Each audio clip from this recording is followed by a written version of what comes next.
Hey y'all, it's Brittany Sade, and you are now tuned in to Gems and Tips, where I sit down with gems and discuss all things business and finance, beauty and fashion, and wellness. And today I am so excited to have Ariel Lomax. She is a senior program manager, also the owner of Sweet Monroe's Bakery, where you can get the cutest, most delicious treats and cakes and cake pops and cupcakes and all that good jazz. And she's also the core team leader of hashtag Lunchbag Atlanta, where there is a community that I'll let you expand on. But I am a happy member of the core team, but also I love to serve with my sister here with hashtag Lunchbag. It is a organization that fights food insecurities, and we feed our neighbors without homes and try to provide toiletries and all that good jazz every third Saturday of the month, give or take. So, Ariel, I know I've just gave that introduction, but give us a little bit about the day in the life, because as I just explained, you hit everything. You are a corporate Black girl, but you're also an entrepreneurial baddie. You serve your community. So just give me a little bit about the day in the life of Ariel Lomax, and how do you balance wearing all of those hats? Ooh, day in the life. Well, first, I'm a believer in maximizing the 24 hours you have in every day. So every hour counts. My day typically starts at 5. I'm going to the gym every day. Oh, yeah, she is a gym girly as well. And then once I get back from the gym at 7, I'm checking emails for the corporate job at Medallia. If I have something to do from the bakery stands, I'll try to bake in between that 7 to 9 time block. And then after 5 p.m., planning for hashtag, talking to you in the group me, talking to the team, making sure I'm reaching out to sponsors and things like that. I do try to find time for myself. It typically happens later in the evening at 9 because now I'm a new puppy mom. Go Astro. Go Astro. So my free time no longer exists. But I try to find the balance in staying organized. I'm a big believer in using your calendar, scheduling things. I am not a person that says they're going to do something and doesn't do it, even if I'm dead tired, no matter what's happening. And I don't think that that's healthy. I'm learning to say no, and learning that no is okay, especially if that no means I'm prioritizing myself. I have recently discovered that in all these years, I prioritize everyone else above me and what they want, what they need. And that's kind of thrown my balance off. Now, looking at what I need, what fills my cup, that helps me stay centered and balanced. But I like to be busy. I don't like idle time. I'm a believer that the idle mind is the devil's playground. So for me, staying busy is good, but I also learned that I don't have to stay busy, meaning doing a lot of things. I just have to stay sometimes still. And just sometimes, like maybe I'm reading. I'm not out doing this and running. I'm just in my house still reading, and then my mind is still active. It's not too idle. So my balance it's organization. That's key, having a team.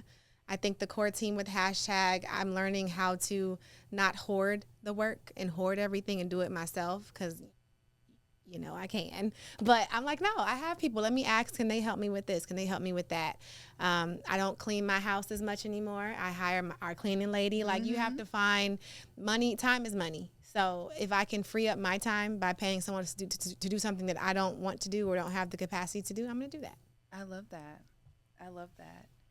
So, while we have you here today, and I just first want to thank you ahead of time for being transparent and vulnerable enough to have this conversation. But I feel like it's a conversation that we should have, because a lot of women have been through what you have been through, but they have not necessarily had the courage to go as far as you were able to go, myself included. And so I did just want to touch briefly just on, you have experienced a past domestic violence situation, and you did have the courage to speak up about it and to go through all of the hoops, especially legal, to make sure that this person, you got the justice that you deserved, and to make sure that it is out there that this person is an offender, and just taking the steps to make sure that it doesn't happen again for as much as you can. And so I did just want to touch on that because I know that that is a hard place to be, and with the process. And so if you could just talk a little bit about it as much as you feel comfortable, but also explaining that process and kind of what it took for you to get to a place to feel comfortable enough to proceed with pressing charges. Okay. So what happened was a boyfriend of mine of about 4 months. He was drunk. He body slammed me to the ground. He bit my face. He tried to stop me from screaming, but in the effort to do that, I felt like he was either going to snap my neck or suffocate me. I was in pure hell for about 45 minutes with no help. And like I told you and other people, I thought that he was going to kill me that night. And I was 29 years old. It was, yesterday. Today's the 30th? Dang. Okay, so it happened 4 years to date a couple days ago. And I was completely shocked, terrified. I didn't know what happened. When he finally was out of my house, I was able to get on my laptop because he broke my phone. He broke any means I could communicate with someone. I emailed my best friend in Houston, the one in Georgia, and the one in LA. I'm like, somebody has to be up. The one in Houston was. She Facebook called me. She saw my face, and she immediately called my friend Brittany, who was in Atlanta. They called the cops. Cops came. I explained what happened. They asked me in that moment, did I want to press charges? I couldn't answer because I was like, what just happened? Like, why? It's that initial feeling of you feel bad. So in the days to come, as more of my sorority sisters started finding out about it, my pro fights, I was told to talk to this person who he had dated and then this person who he had dated. And I heard my same story repeated back to me. And that's when I was like, yeah, no, this is not okay. And it should have never happened to me. It should never happen to them. It should never gotten to me. But this is going to happen. And so I went forward. I had, thankfully, some resources in the district attorney's office. Because he was a former cop with APD, my fear was that it would get buried or that he knew people that could, So we went through the process, got it escalated as quickly as he could, and he got arrested within like 48 hours. That was in 2020. He was out within a week. He had been out up until 2023. And while he was out, he abused somebody else, so got another charge of abuse. And from 2020 to 2023, when we finally got it resolved, I had to put my emotions, I had to stay primed and proper and get everything done. I had to go in complete GSD mode. I collected all the evidence. I sent the templates to all of my family, my friends, anyone that had a statement to write. I made sure they had it into the DA's office. It took, because of COVID, it happened during COVID, there was a backlog of cases. And it goes according to the seven deadly sins. And an abuse is not worse than a murder or, a rape. So I had to wait. And eventually the number was called, and it was January 2023. And I remember as this is happening, just imagine he's saying one thing, and he's like, well, she attacked me. And I'm like, you can line up all my exes, every single last one. None of them would ever say that I would ever, because I would never. And it was hard to hear that someone trying to assassinate your character. And so, but I had to stay focused. Like, this is what he's going to do. This is expected. I was terrified to go through the process. I was like, I don't want to do this, but I know if I don't do this and this happens again, and it did happen again, I would never be able to forgive myself. And the next time he may kill somebody. So I jokingly say he got the right and the wrong one with me, because the resilient part of me, I'm determined. I'm never going to give up. So we went through the process. It was gruesome. It was frustrating. It was a lot of back and forth. There were times when he didn't show up to his court appearance. There were times when the DA's office wanted to offer the bare minimum.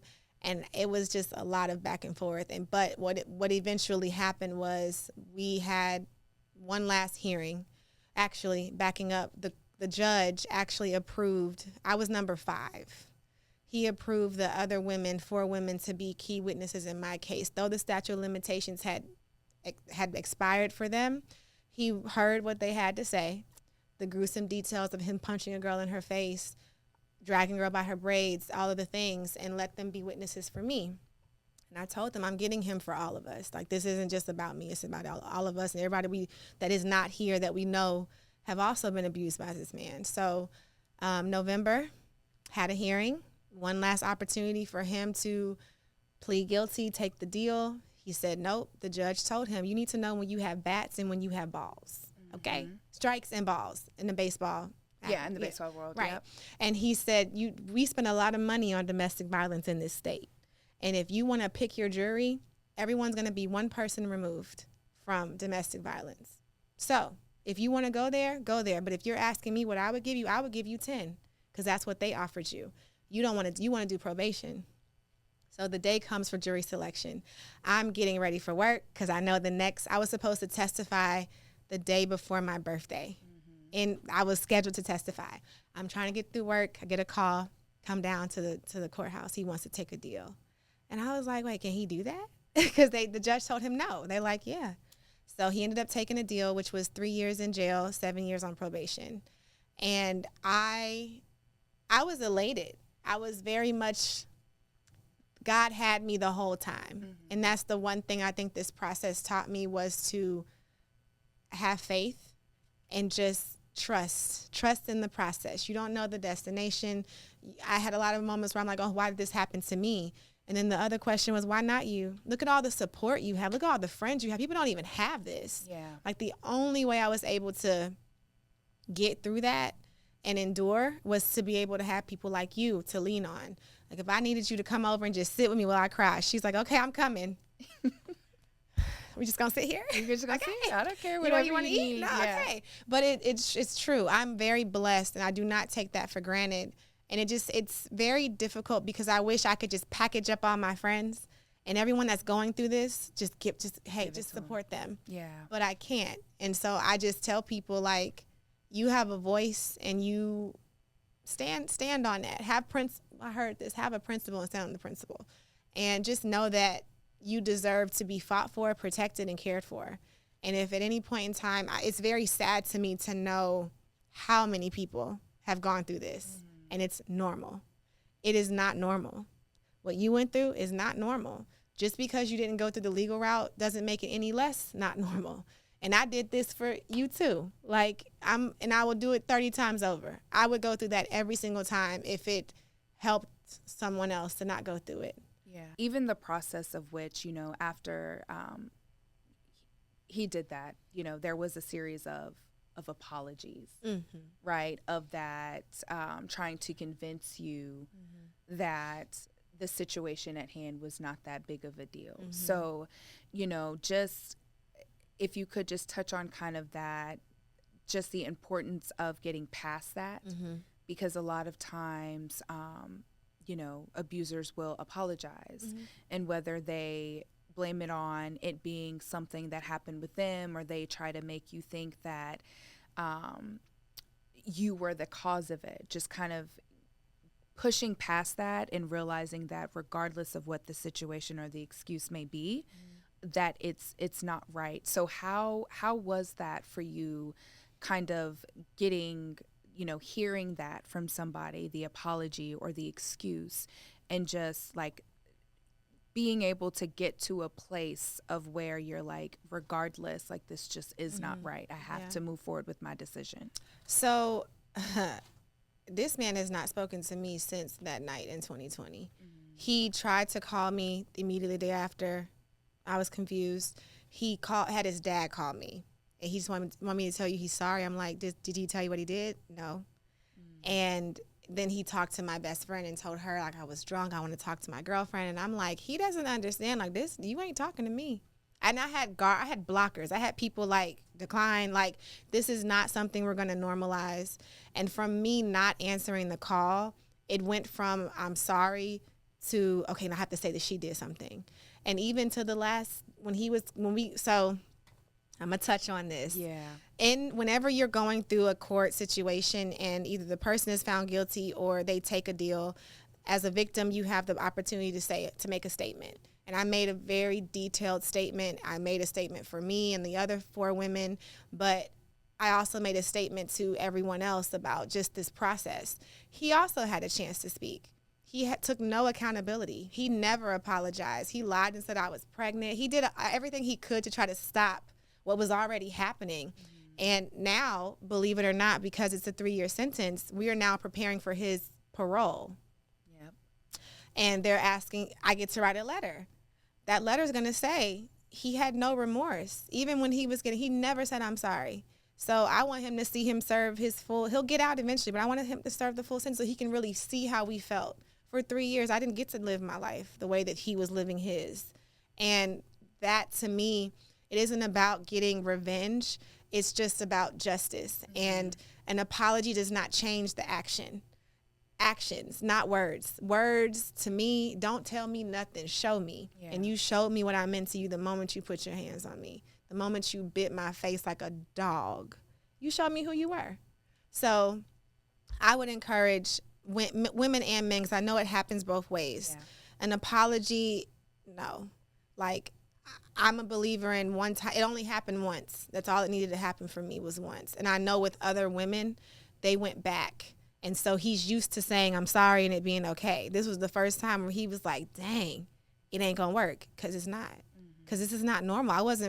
No matter what, my father was like, never put your hands on a man. He going to hit you back. My father's never put his hands on a woman, ever. So for me, I just knew it wasn't right. So no apology. No amount of words can take back what he did. I had to find peace in it, that as bad as that was part of God's journey for me. Crazy as it sounds, like no one would ever want this to be a part of their story, right. But it was a part of my story for a reason. My life has done nothing but elevated since that happened. Hello. In every single area. Dating, great relationship. Like, okay. I had a great relationship after that. The support was amazing, and it's going to continue to be more amazing as life goes on. But you have to change your perspective when life happens, because it happens for you. It feels like it's happening to you, but it's really happening for you. If you let it and just endure and go through the journey and just wait till you get to the other side, and you'll understand it all makes sense. So let's talk about perspective and that grace. What things did you do to get to a space where you were able to kind of make peace with it, realizing that it's not your fault. You did nothing to deserve it. You did nothing to cause it. And getting to that place where you were able to extend yourself that grace and you were able to trust other relationships, whether it have been platonic or romantic. I got a therapist. I had a therapist prior to this, but I got a therapist specifically for this. And if you don't know that, Georgia will pay for that. If you're ever a victim of a crime, Georgia Crime Victims Compensation Program, when we pay them parking tickets, the money goes toward people like me that need therapy. Who knew? Funeral services, they have I think it's like $25,000 budgeted depending on what's happening. So I got a therapist, and I talk to her every week, maybe twice a week. And I leaned on my friends. I recounted everything that happened that day. And I also just know me. And when you know yourself, can't nobody tell you about you. And nothing that I heard was being said aligned with the person I know I am and who I've always been. Your reputation speaks before you do. So you can try to smear me to the high heavens. Everyone that knows me is like, that's not Lomax. Right. Like, try again. That's not her. Like, do you know her? Okay, right. Yeah, that's not her. So I just remembered who I was. I leaned in when I felt it's okay to feel sad and upset and hurt by the actions, but you just I had to remember, like, it's happening. It's happening for a reason. You're going to grow through this. You're going to learn something from this. You're going to help somebody through this. And I just also had to realign myself with my purpose. And my purpose is to help people. And so that's when I dove deeper into hashtag. And then also, this is going to help somebody. hopefully, Yeah. that's the hope, is that he comes out a different person. His fiance, whomever, they don't get the person that we got. And if they do, that's not my business. But, I at least have done this as much as I can do in the realm of what happened to me.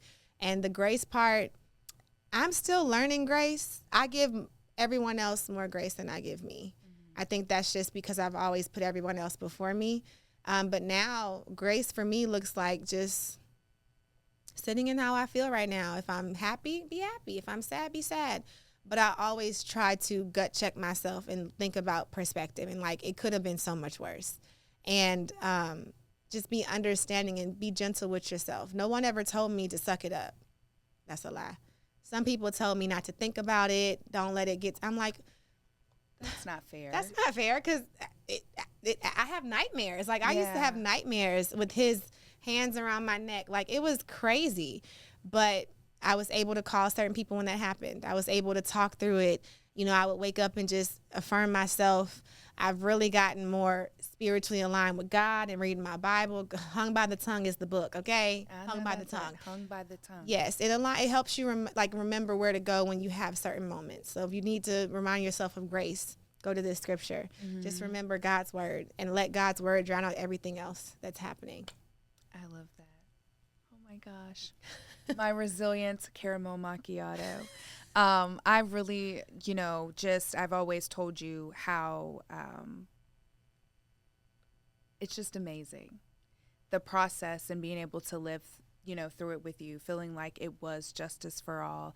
And I appreciate you for being willing to share your story, because the reason why we talked about this today is just having that hope that if someone is going through it, and abuse isn't always physical, but just having that courage to recognize that it's not right, and understanding that, hopefully you have people around you that will support you through it, because I think that is the fear that people have, is if other people know about this, how will they judge me? And I would say lean on them. You won't know until you try. And if you are going through this, reach out to me. I'll be there for you. I don't have to know you. I don't have to ever see you. But if you need to call someone, I'm here. But also just to external people, if you think something is happening, you're not overstepping by stepping in. Mm-hmm. I think the worst thing that we can do is be silent. And I think I saw something about the Diddy and Cassie situation. Somebody said, if you knew this was happening, you're an accomplice. And that's very true. If you know that things are happening and you're just there and you don't do anything about it, you're part of the problem. And I always say this. A man asked me, what can we do? I said, hold men accountable. Mm-hmm. I was very clear in that. Like, y'all couldn't have saved me that night, but there were whispers about this. He and I went to college together. There were whispers about him that I wasn't privy to because I was in my own world. But if y'all heard it, what did y'all do about it? Well, he said, did you talk to her? Like, there's always multiple sides. Yeah. There's just, again, if you see something or something feels off, ask the person, create a safe space, don't judge. But also, who cares if anybody judges what's happening to you? It's not your fault. I did feel that judgment. I didn't do this to me. He did. I'm not taking on what is his. Mm-hmm. There's nothing for me to be ashamed about. I didn't stay. Like, he did that. Don't take on something that's not yours. Yeah. And so before we go, can you leave us, because I know that you've been getting into a lot of encouraging things and affirmations. What is like one affirmation or just something that you say to yourself when you look at Ariel in the mirror that you've developed that just keeps Ari going? It's going to sound so simplistic, but you are enough and you are worthy. That is something I say every morning. I write it on my mirror. I remind myself of it. You remind me of it. Everything I want and desire, I can have that. And I should not settle for anything less than that, and I won't. I know that's right. You are worthy and you are enough. You can either say it that way or you can say you are enough, you are worthy. But thank you so much. Ariel, if anyone is interested in getting in with hashtag or reaching out to you for your wonderful treats. How can they reach you? Yes, so you can reach me at www.sweetmonrosebakery.com or Instagram at Sweet Monrose Bakery. Monrose is with an S. And then we have our hashtag Lunchbag Atlanta Instagram page, and we have our event every third Saturday of every month. I don't know when this is going to air, but we have our back to school July 30th, and then we have our August 21st-ish weekend. Again, every third Saturday. Check out our Instagram page, and we'll also keep you updated on our distribution list. I love it. Thank you so much for your time. Thank you so much for your vulnerability and transparency. And for those of you who are watching, thank you for tuning in. Again, this is Gems and Tips, where we talk everything business and finance, beauty and fashion, and wellness. Until next time.